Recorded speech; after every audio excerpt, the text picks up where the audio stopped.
just get pigs in mud down and dirty today. It's Tuesday. It means it's our day of rest. It's the Sabbath of NFL worship. There are no games on. It's the only day where there are no football games on. I guess it's not just an NFL thing. It's just a football thing. So re-energize, rest yourselves, prepare yourselves, ponder your life as a fan of football, and get ready. We got a fun show today. I'm telling you, it's fascinating. I love doing this. If you miss a part of it, get technology, get the app, get the .com, and get us. ESPN700sports.com, ESPN700sports app. Very simple. You all know how to do it. I know how to do it. I'm old.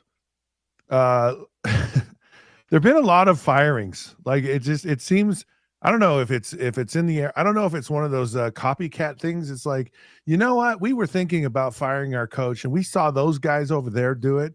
And we want to keep up with the Joneses. So we're going to fire our coach. And not only are they firing coaches, they're firing GMs. It's like anybody in the path, anyone who has a job in sports is going to get fired. Maybe they're trying to set a record. Maybe they're trying to, I don't know. You know how these things go with these copycat things, and really, it's a crazy thing. So that's happening. We're going to chat about that, of course. I'm trying to figure out like who's the best team in the NFL. Like we're like, really, who is it? And I think we think it's supposed to be someone, and maybe it's not. Maybe it's someone else. Who's real? Who's not real?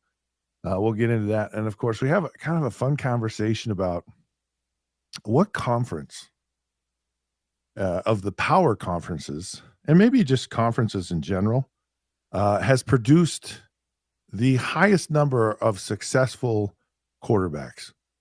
Now, we are probably going to break it down between their success in college, maybe their success as professionals, maybe it's a mixture of both. Anyways, we're going to jump into that. And we have, on our other show, please tune into the other show because it's going to be fun today. We got some fun things. We're going to talk about FU in a segment. So it's about the BYU Utah rivalry, and it's about how each school can kind of FU the other school this year in the college football playoff race.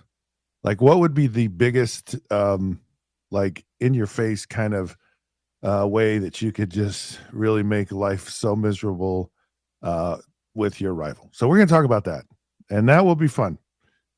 Be very, very fun. And then, of course, we have our Jazz and our Mammoth we'll get to as well. All right. So first of all, the Dallas Mavericks are planning on firing their GM, Nico Harrison, of course, who traded Luka Doncic and he got Anthony Davis. And then they draft Cooper Flagg.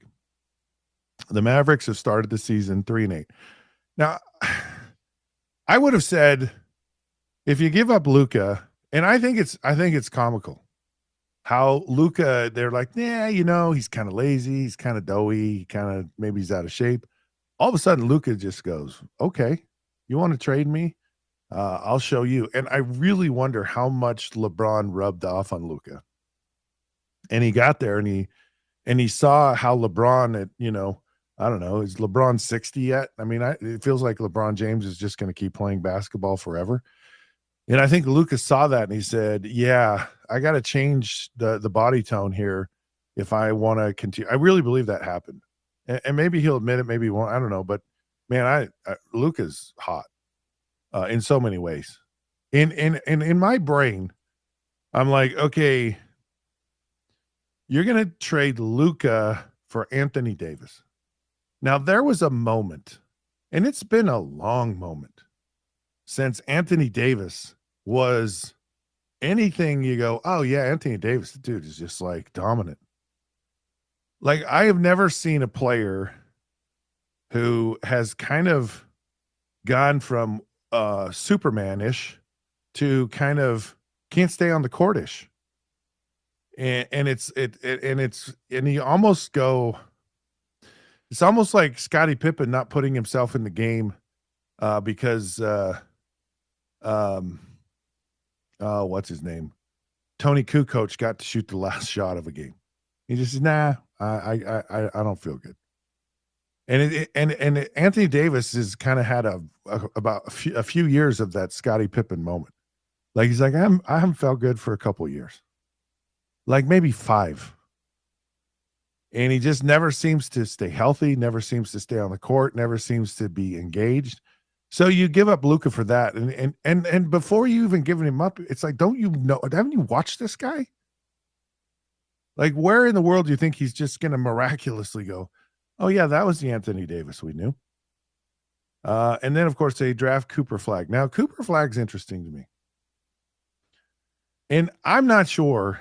I know the Jazz were all up and high on Cooper Flagg, and maybe he'll be a great player, maybe he won't. But I think there's still a lot more for me to see from Cooper Flagg.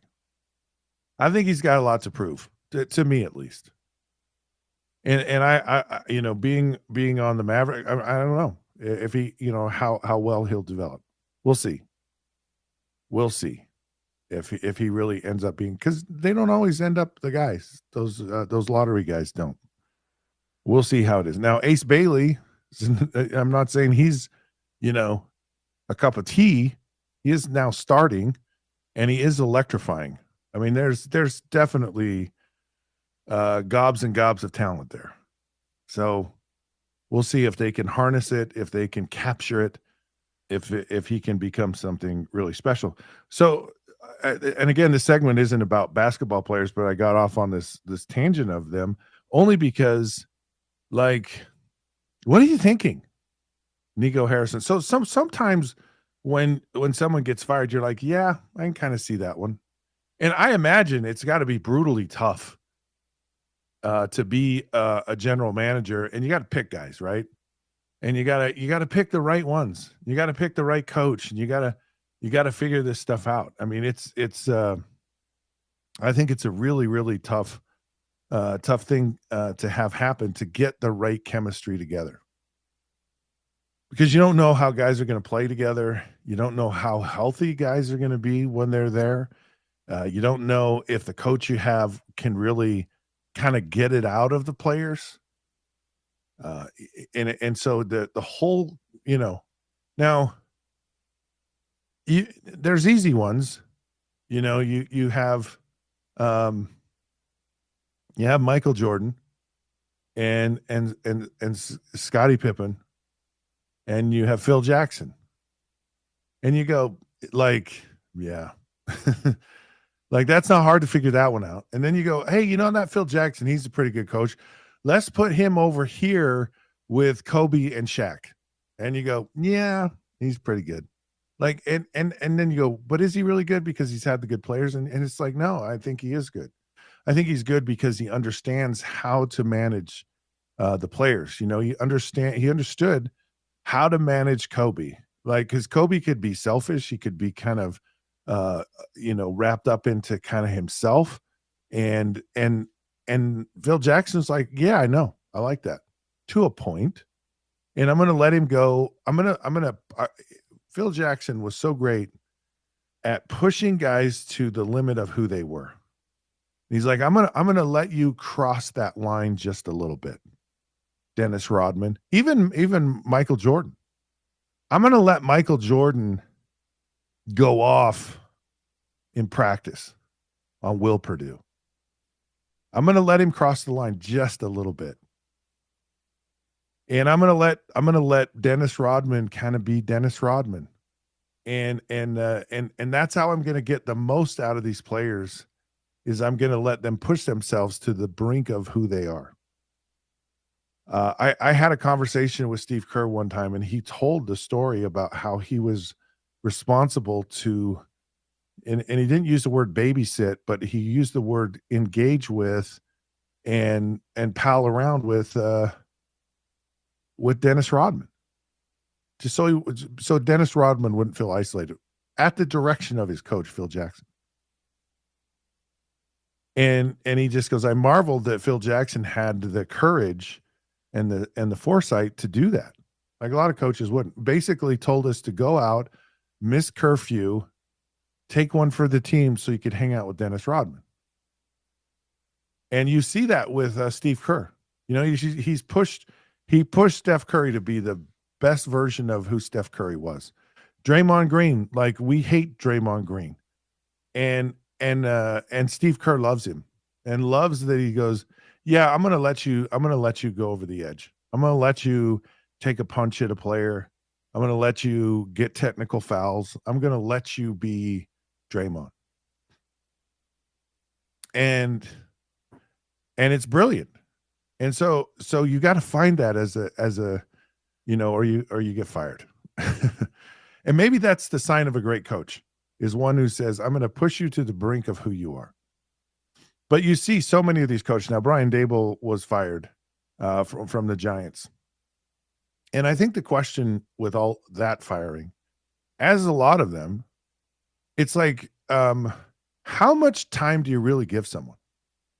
Because I thought Brian Daboll, the move for Jackson Dart, I saw an interesting thing about Jackson Dart and Bo Nix from Boomer Esiason. Boomer Esiason says, I think Jackson Dart will be far better than Bo Nix. I think Bo Nix might have maxed his ceiling. And I don't think we've seen the very best of Jackson Dart. No, Boomer likes the fiery, you know, kind of quarterbacks and all that stuff. But I don't know that he's wrong. I don't know that he's right. But we do know that Jackson Dart is probably going to be a pretty good quarterback in the NFL.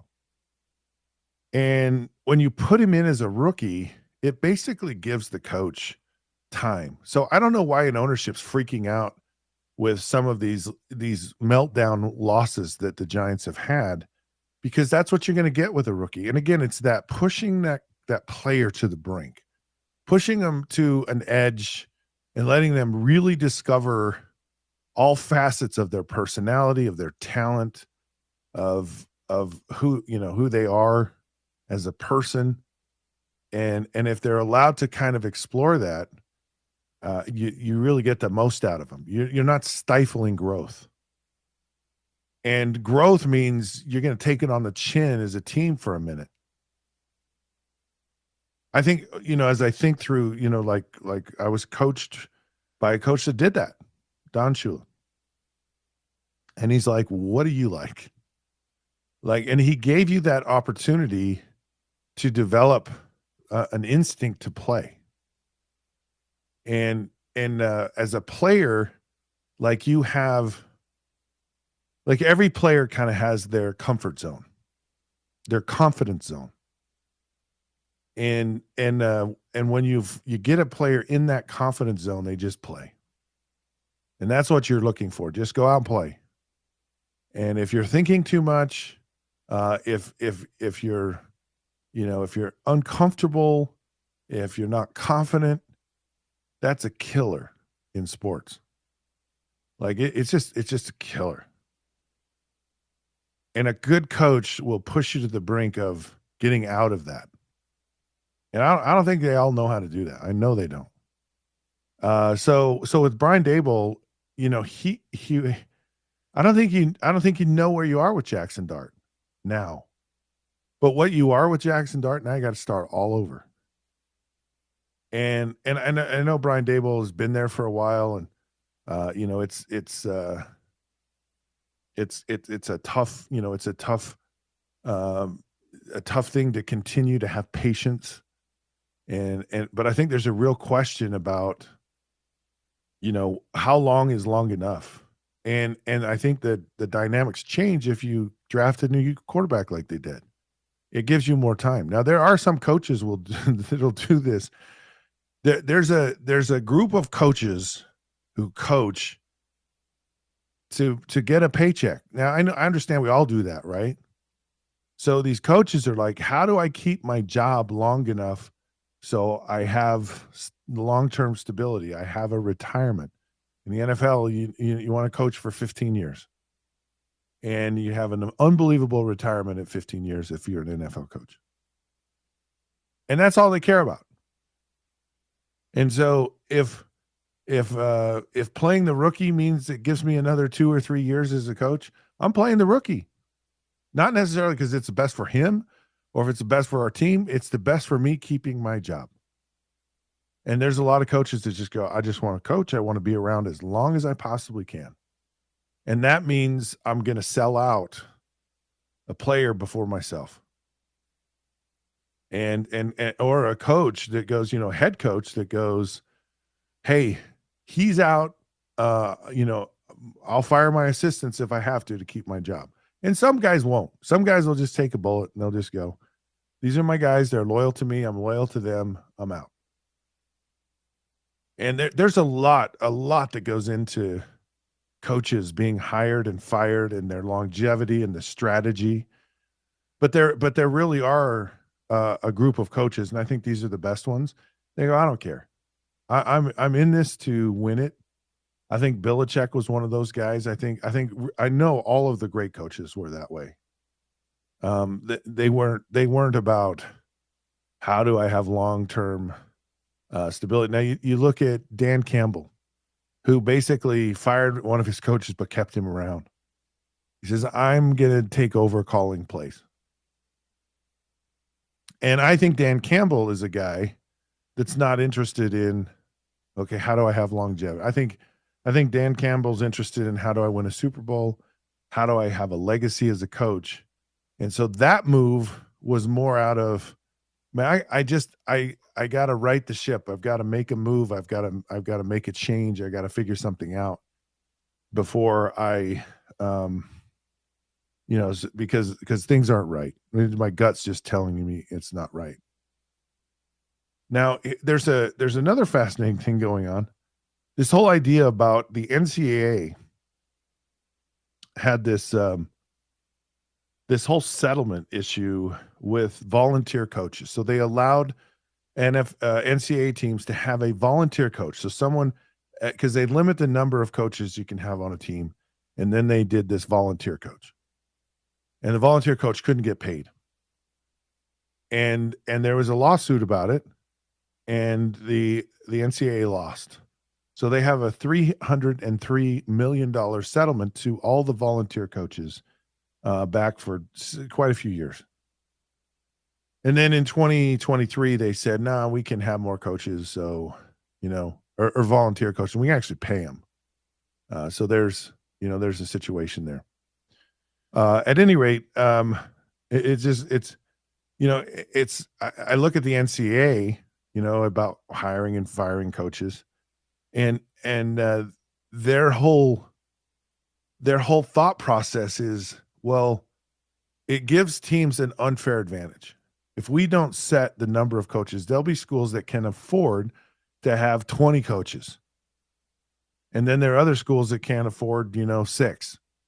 So if we limit the number, we don't have an unfair advantage in the coaching world.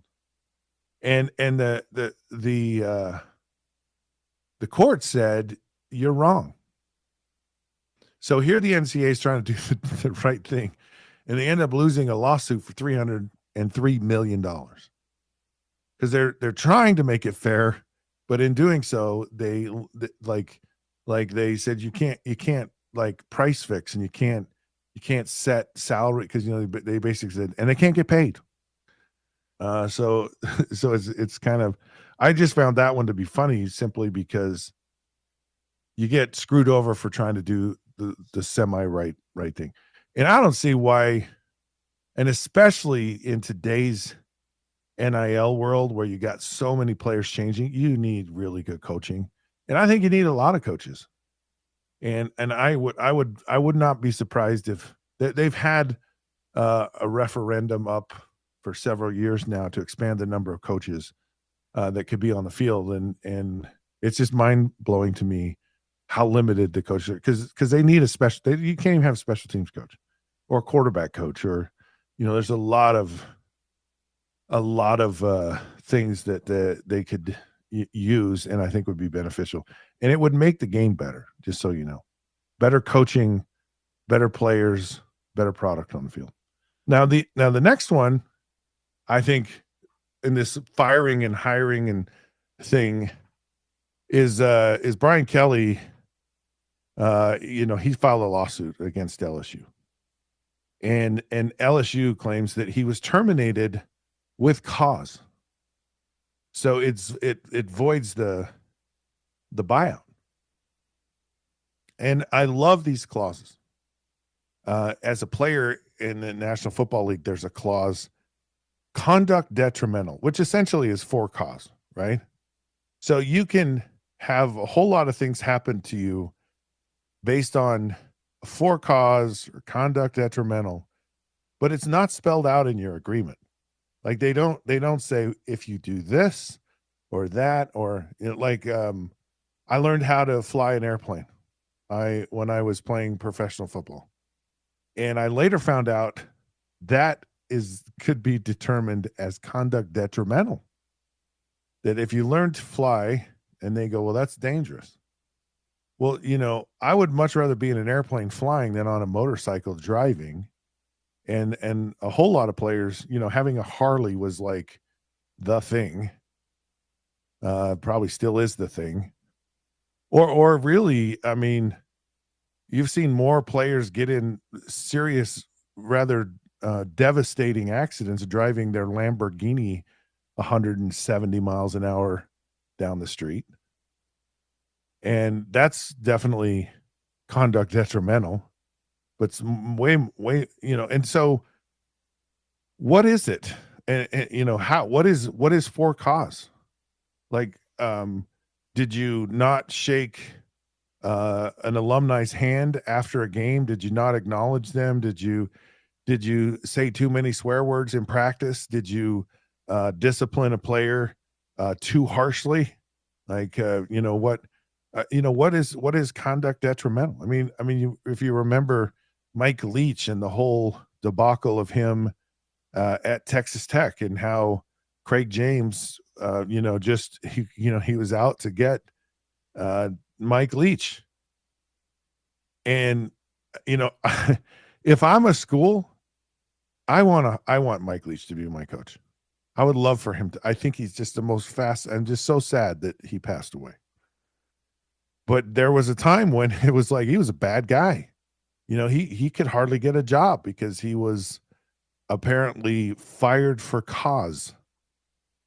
And yet it's never spelled out. Now, when I went on a reality TV show, because the NFL contract isn't really long. Like it's pretty boilerplate. It's pretty standard. And the fascinating thing about it, that teams try to get you. And I found this out from my agent that like he has to review the contract as it comes through to get signed, that they haven't at the last minute changed any of the language or any of the dollar figures or anything, just to see if they can slide, just to see if you're paying attention. And so he goes, I got to read through these things like with a fine tooth. And I go, do they do it? He goes, all the time. Because they'll try to get away with anything they possibly can. And they'll get away with it if you let them. And so anyways, I was on this reality TV show. The contract's 45 pages long. And my NFL contract, I think I have one somewhere. I'm pretty sure I do. My parents were really good at saving everything, and I have boxes and bins of stuff. But I would love to, because I don't. It's probably maybe 10 to 12 pages long. But the reality TV show was 45 pages long, and there were pages of descriptions of fired with cause conduct. And it got into everything. And like, you can't have, when you're on this reality TV show, you can't have a relationship with anyone on the show. So like a production person, a contestant, and they spell out very specifically the different types of what is deemed a relationship. And they get into everything in very, very, graphic detail. I mean, this contract's 40, and they're like, and if you let anybody know that you're on the show before it's made public, we will fine you $1.5 million. I mean, it was harsh. It was like it was a no joke contract. And so this fire for cause and this whole conduct detriment, they just go, yeah, there's cause, and there's not a lot of language. They just say, well, yeah, this could be cause, and so then they have to go to court, and they have to, and the judge says, yeah, not really. Um, I mean, is cause, hey, you didn't win a national championship, or you kind of stunk as a coach? I mean, because there's a reason we're firing you. And so, we have a cause, like, we don't like you. We don't think you did well enough. Cause is something out of the norm of like coaching, right?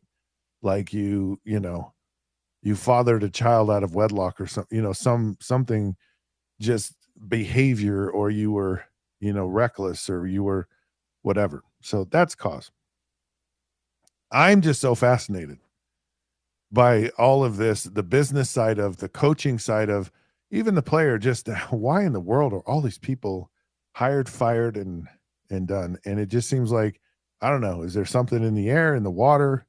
But are we all just copycats? Because a lot of folks are getting fired these days. Well, we're not fired yet. Are you fired? No, I'm not fired. Martin's still here. I'm still here. We're going to keep going till we do something that's conduct detrimental. But until then, you got us. Hey, we return. We're going to try to figure out who is actually the best team in the NFL right now when the Down and Dirty returns here on ESPN 792 FM.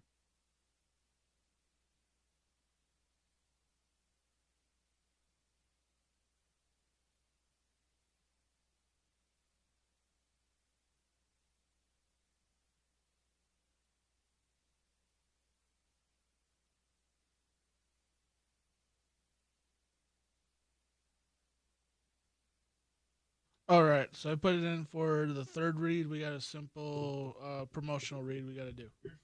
Yes, fierce fighting. It's like a third tier. Yeah, it's a third tier MMA underground local stuff. Good segment, dude. I love that first segment. That was pretty cool.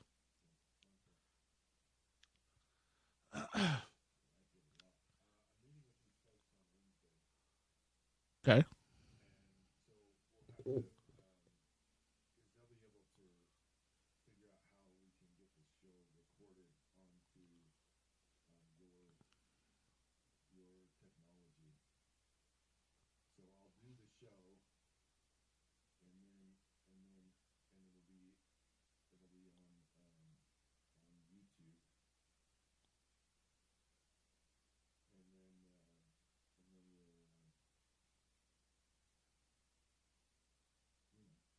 Yeah. Okay. Means okay. Okay. All right. Just call and text me, and we'll talk about it.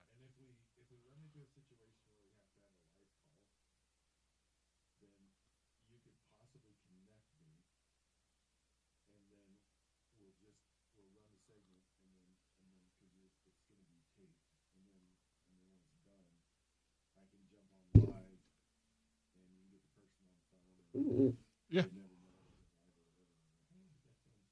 Yeah. Okay. Okay. All right. We'll work out those. Yeah. Yeah. Okay. I gotta pop it back in here, but we'll talk more about it.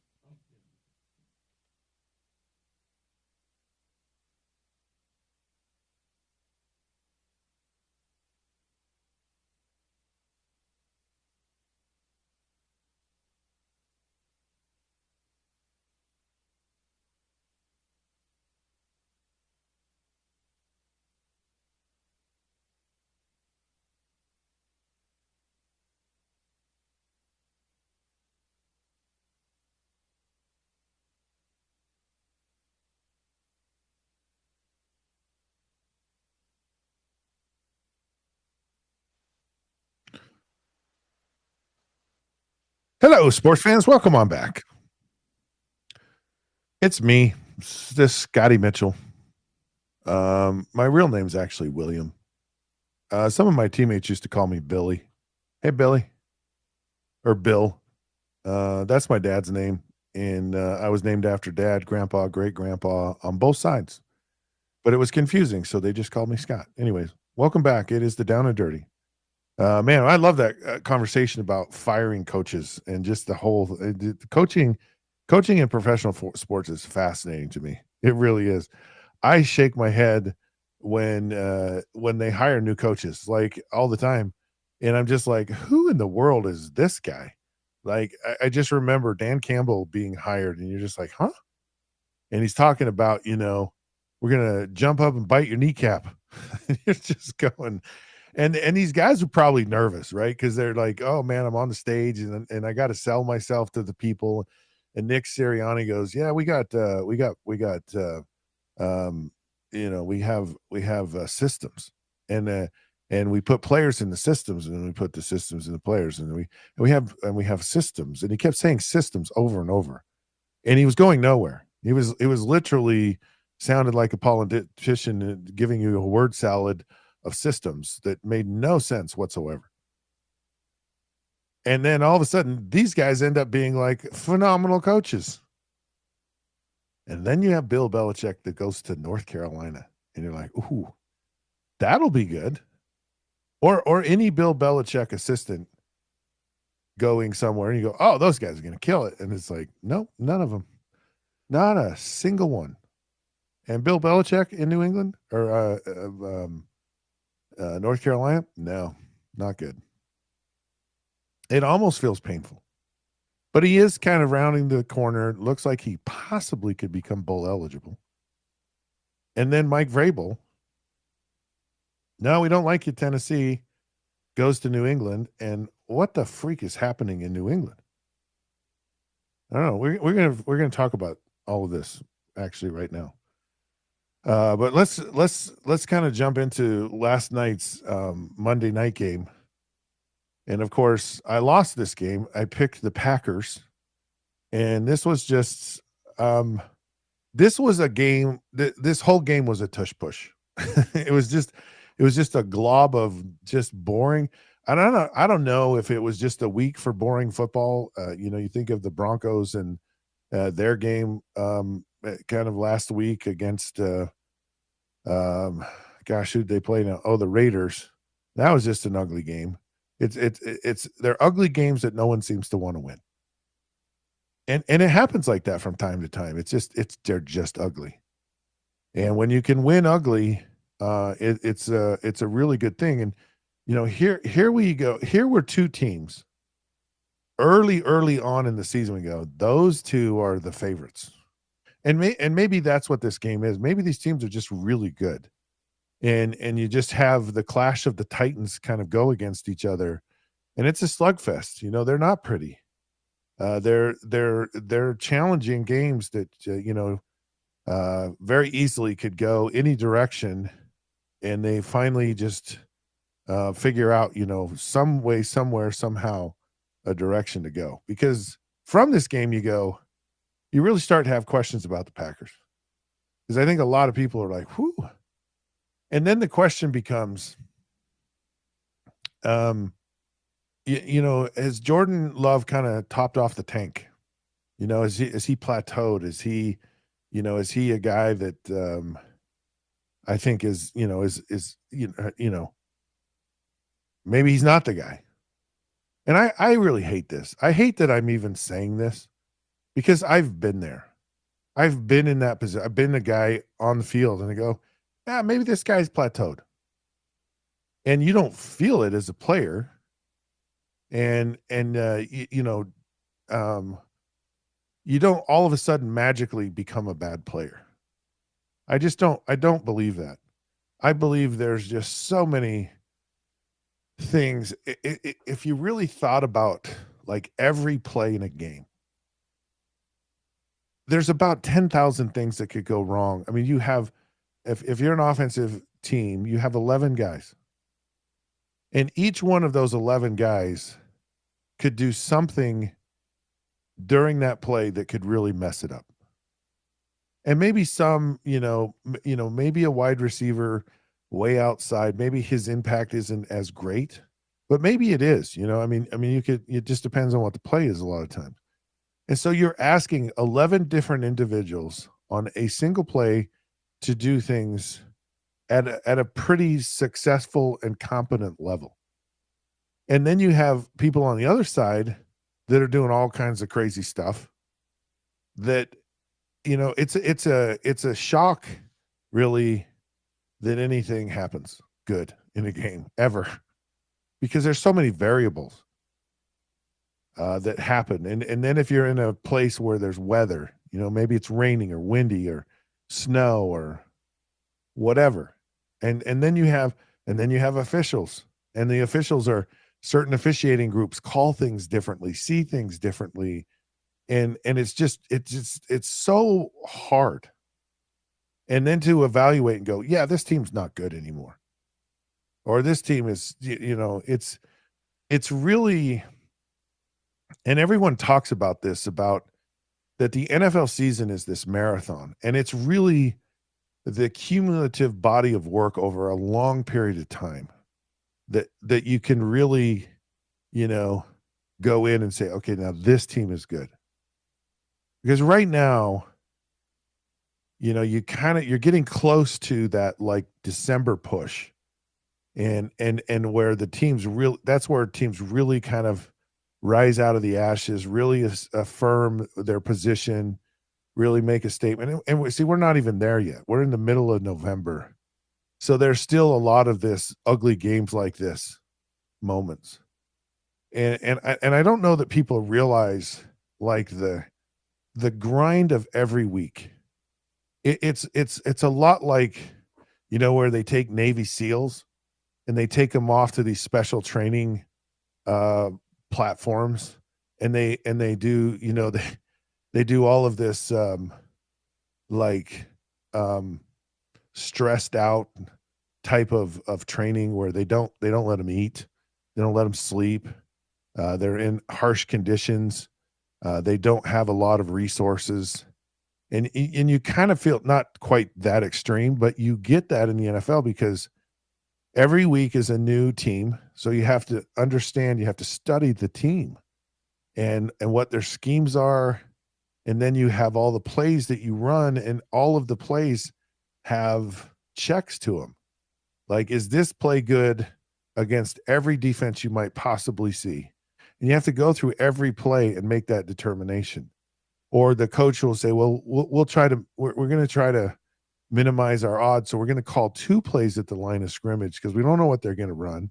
And so we're hoping, one of the 2 plays will help us out. Now, to me, I think this is stupid because it's a new phenomenon, just so you know, calling 2 plays. And they call 2 plays because in the good old days, the quarterback called a play and he got up to the line of scrimmage. He just knew this ain't going to work. And so he just called a play that would. And they took that away from quarterbacks. So they've overcomplicated. We're babying our quarterbacks is what I'm saying. We're basically giving them these Stanley Cup bottles of water and nobody can touch them. And we've got to do everything for them. And, and basically giving them 2 plays at the line of scrimmage is like cutting up all of their food. So, God forbid they'd have to chop their chicken up or something into bites that they'd have to eat. At any rate, playing is hard. Even if you're not babied, or if you are babied, it's still hard. And then you have this physical. So there's this mental preparation, and then physically, and then you have your life. And life, if you're a single guy, you're married, it doesn't matter. All your life comes with its own challenges. And then you have your family. And by the way, the biggest distraction you have is that crazy uncle or your parents or whatever, who everyone wants tickets, everyone wants a piece of your time. By the way, that's another thing layered on top of all of this, is you have to take interviews, and there's just so much that goes into your life, and it's just constantly things pulling at you. And then you have to show up on Sunday, go 100 miles an hour, and get the crap beat out of you, and you just do it over and over again. And so it wears on you, and you kind of see this through the season. So there's these ebbs and flows of these teams, and you just go, how in the world did the New Orleans Saints go and beat anyone, or the Miami Dolphins? Where in the world, or the Jets? I mean, you talk about two teams, clashes of futility, in the Cleveland Browns and the New York Jets. It's like no one should win that game. But these teams that are struggling, and they're just desperately trying to find a way to win, and then they come up against a team that goes, man, we're in fatigue mode right now. We've just been overtaxed mentally and physically and emotionally, and we're susceptible to losing. And then you have to kind of wake yourself up. It's a little bit like BYU playing at Texas Tech. There's a fatigue factor in things where this team has been fighting, and they've been played in some really tough, close games. They had to come back against Colorado, and they were up against Arizona. They had to come back, and they had to win in overtime. They had an emotional game against Utah, and they they had a lot of challenging games up and down, and it finally just takes its toll on you, and you just hit your breaking point, and and then you just do dumb things. It doesn't mean you're a bad player. It just means you succumb to, you just have your breaking point, and you have points in the season where you're just not your best. And so you got to figure out a way. Gosh, I blew through all of this, Martin, just talking about that. And it really wasn't what I was going to talk about, but it is fascinating. Okay, let's move on from that. Joe Burrow. Now, this is shocking to me. He's back at practice. And there's a likelihood that he could play Thanksgiving weekend, which is how long? 2-3 weeks? Something like that? 2.5 weeks. That's crazy. I didn't think Joe Burrow would be back for some time. They said he wouldn't be back until like mid-December. Like it's supposed to be another month. Yeah. And this throws a wrench in everything.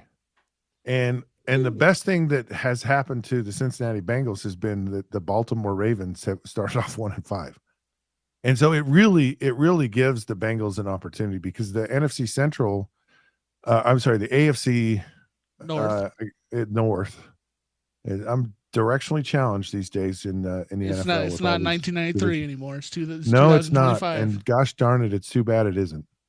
Anyways, so Joe Burrow is back at practice, and that division is up for grabs, and him coming back in a couple of weeks. My goodness, that I would not be surprised if the Bengals could compete to at least get in the playoffs and possibly win their division, because the Steelers are up and down, and again, as I talked about this fatigue thing about teams and players, it's even more magnified, I think, with a guy like Aaron Rodgers. You saw fatigue in him this last week, like, and his body knows what to do. His experience knows what to do, but he just can't get it done. And it's just funny how that works sometimes. But that fatigue thing is a very real part of a season. So coaches, they go, well, we're going to lighten up practice. We're going to take the pads off. We're going to do this and that and whatever. I don't think that any of them practice in pads anymore anyways. So that is a wow. And it's the turf toe, because turf toe is no joke. It's the dumbest thing in the world. It's your big toe, but it's the absolute, your big toe might be the most important body part you have as an athlete. Because if you can't move, you can't push off, and you can't, create a change of direction, you are not an athlete. You're not. And that big toe is at the center of all of it. And if it ain't working, you aren't. And it's just, and you think, because they've named it the wrong thing. It's like the tush push, it's just the wrong name. Yeah. The bump and grind, man, that's what that thing needs to be. I got, what's that? Go ahead, Scott. I'm sorry. I had a question about that. So looking at the standings, Baltimore and Kansas City are ahead of Cincinnati Bengals. Could it possibly be possible that Joe Burrow gets his team back on track and they outlast the Ravens and the Chiefs? Because those are the only two teams realistically in front of them for a wild card spot. Could they Yeah. make a playoff run? Oh, 1000%. I mean, that's the thing. That's, again, provided that Joe Burrow comes back and is very, functional, because he seems a little injury prone to me. He seems a little temperamental. So A little fragile. yeah, fragile, hostile, mobile. How long do you think it would take Hey, for what him movie was to that from? hostile? Oh, you got me on air. I don't know. Dude, come on. Some of these 80s and 90s movies are This just is not this is a movie that you actually have brought up the title to before. I don't know. Remember the Titans. Oh, Hostile, oh, agile, that's right. mobile. Yeah. Yeah. Anyways, How long do you think it'll take Joe Burrow to knock out the rest? A couple weeks? Maybe? how long? How long? Yeah. Yeah. It probably, when you're young, the way these athletes are trained and conditioned today, it's not that long. A game, maybe. And he hadn't been out that long, so. Oh boy, what to do? Well, we're going to take a break. We come back. We're going to talk about. I'm going to flip a coin. Either the conference with the best quarterbacks ever, or we're gonna talk about um, who's the best team in the NFL right now. I'll decide during the break. I'm confused, but stick around to find out what my answer is. Listen, I do want to tell you one thing though. Hold your horses just for 1 second. I had a vision problem. And I can't get over this. Can't talk about it enough. Because the folks at Weight Vision changed my life, and they really did.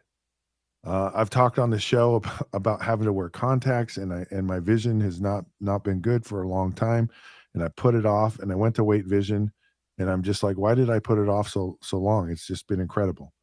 And I had this very minimally invasive procedure done. I was awake during the procedure. It was not bad at all.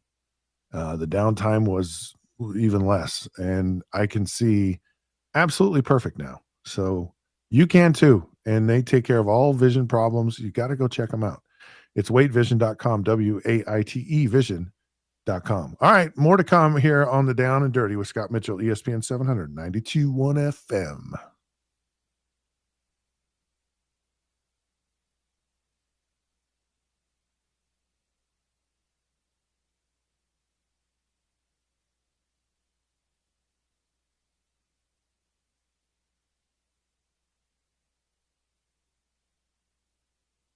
All right, you got 3 minutes and 45 seconds left. That's it.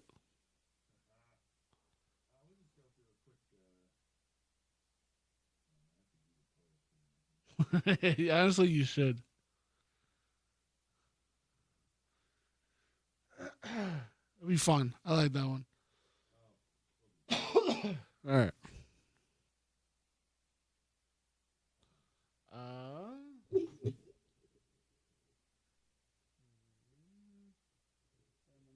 Doing the math. Back in 2 minutes. 51. You have to be out by 54 or 55. One of those two. Are you sure? Yes, I am sure. Which one is it? 54 or 55? So we're back at 51. You have to be out at 54 or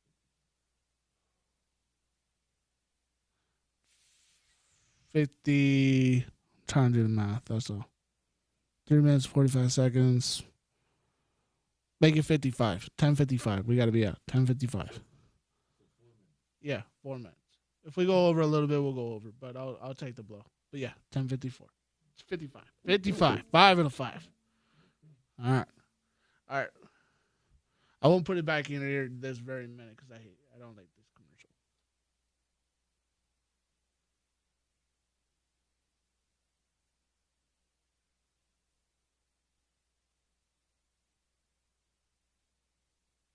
Not as many as I've seen before.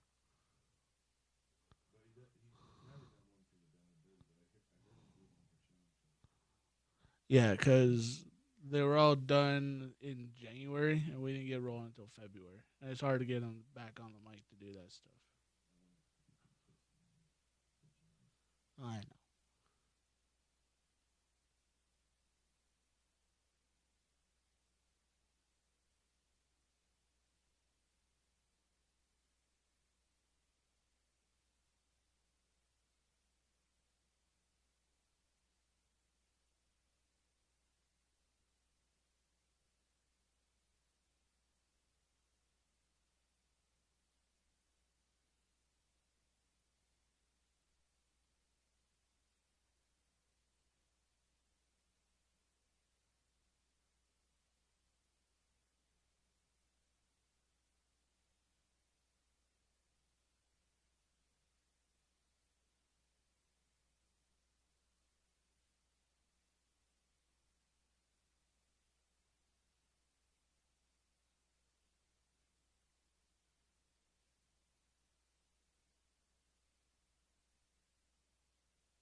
Hello, sports fans. Oh man, we have gotten down and dirty today, and we're gonna get really dirty now.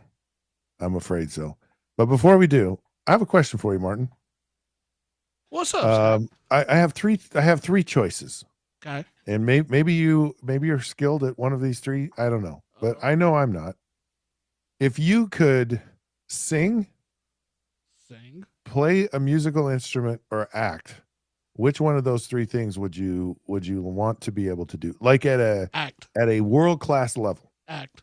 I would love to act. Act. Yeah. I'm not a I've tried playing instruments. I'm not that very good at it. I couldn't even play the recorder when I was in school. I couldn't pay Oh, attention or read a note sheet. And the singing, recorder. well, I'm a mumbler. That's what I've been told by my family because they're always yelling at me. What are you mumbling? So So I you're a rapper. You could just rap. You don't have to yeah, sing. sort of maybe. So I would be more of an actor. I would like to act. I got the personification and a big voice. Might as well use it. Yeah. Oh, I'd love to put you in a couple of movies. Hey man, I could be very good bodyguard number 2 in the background taking a bullet for a president. Okay, I would do such a good job. No. We gotta. No, we need a bigger role than that.